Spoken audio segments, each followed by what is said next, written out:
بسم الله الرحمن الرحيم والصلاة والسلام على سيد الخلق والمرسلين سيدنا Muhammad. By the name of Allah, most gracious, most merciful, and may the peace and blessings be upon Prophet Muhammad. Brothers and sisters in Islam, Assalamu alaikum wa rahmatullahi wa barakatuh. I welcome you to this channel, Islamic Information. And today, inshallah, we're going to continue the book of Salah.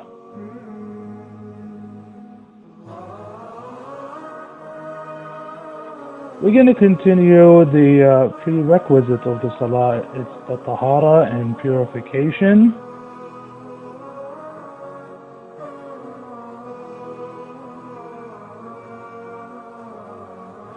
And on part one, we talked about the rules of water. Today we're going to continue that, and we'll continue with the uncertainty subject. Uncertainty talks about whether the water is pure or impure, garment is pure or impure, to clear the obsessions. And also, some parts of the world, they don't have the amount of water that we have. So, they're very careful how to use the water. So we're going to talk about that, inshallah. First, if he has doubts regarding the purity of the water or something else, or its impurity, he should base his actions on certainty. That means if he was sure it was pure and no doubt whether it became unpurified, he should assume it is pure. Clear it out of your head, man. If he was sure that it became unpurified and he doubted whether it has been purified, such as by adding a large amount of water or evaporation of the filth, he should assume that it is still impure. Take the doubt out of your head.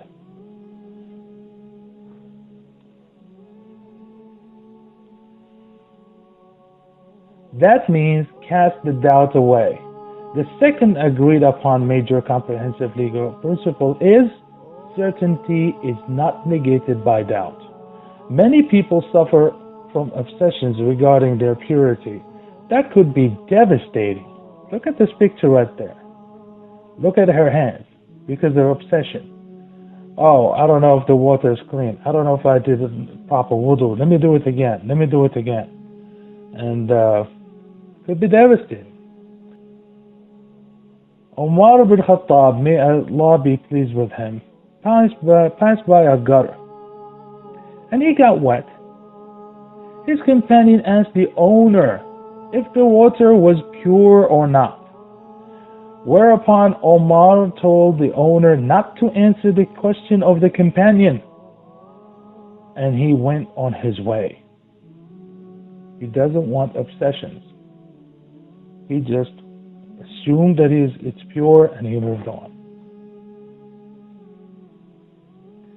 If it was concealed from him, such as impurity on a garment, etc., he should wash off his garment or whatever else.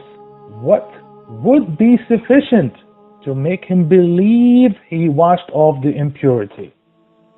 As soon as sufficient, he's realizing that all the impurity is clear, and he knows that, no doubt, you should stop. This is based on the fiqhi juristic principle, the act necessary to fulfill an obligation is obligatory.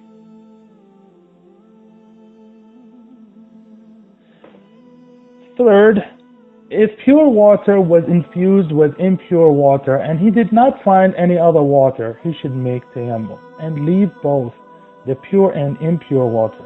Now we're talking about water that is less than 190 liters qullatain, and that's stagnant. Less than 190 liters stagnant water. You see that there's some filth in the water, but you don't know which bucket. This confusion can only happen, according to Imam Ibn Taymiyyah, in the case of someone losing his senses in the dark.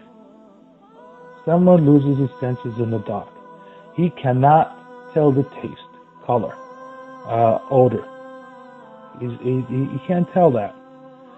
Because according to him, the water is rendered impure only if the characteristics changed by an impurity. If it is a daylight and you could tell which is pure and which is not, then you could use the pure bucket, no problem. But at night, you can't tell. Leave them both and do tayammum and stop the obsession.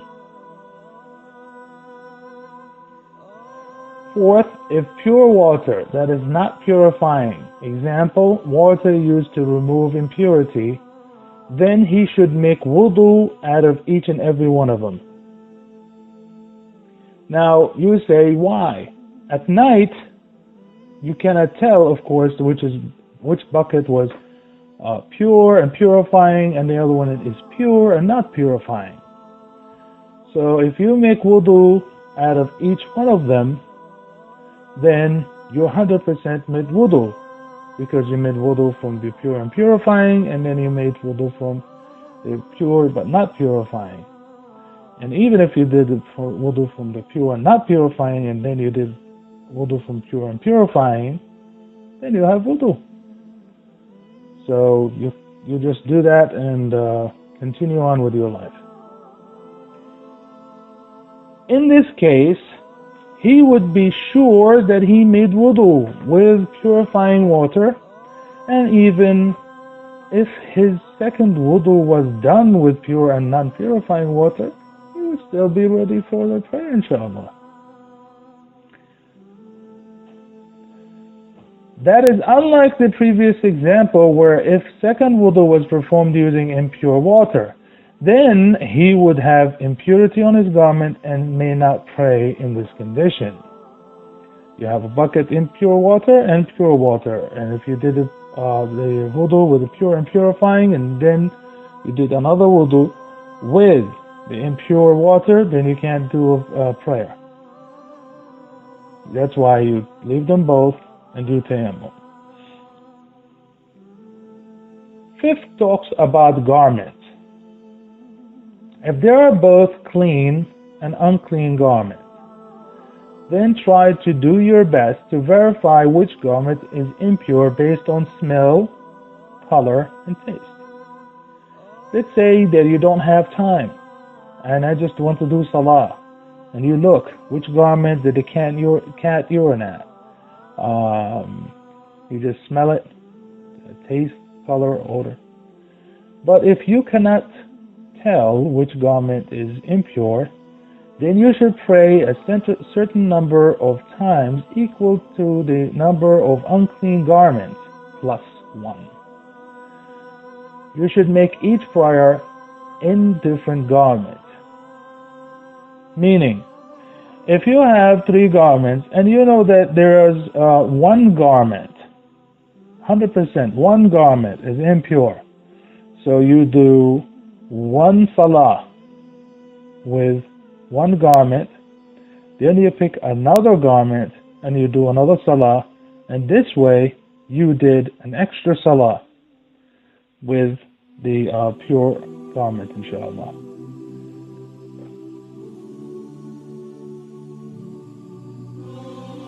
In the next video, inshallah, we will be talking about the types and removing impurities. Jazakallah khairan for watching. If you have any concerns or questions, please leave a comment or send me an email. Jazakallah khairan for watching. Assalamu alaikum wa rahmatullahi wa barakatuh.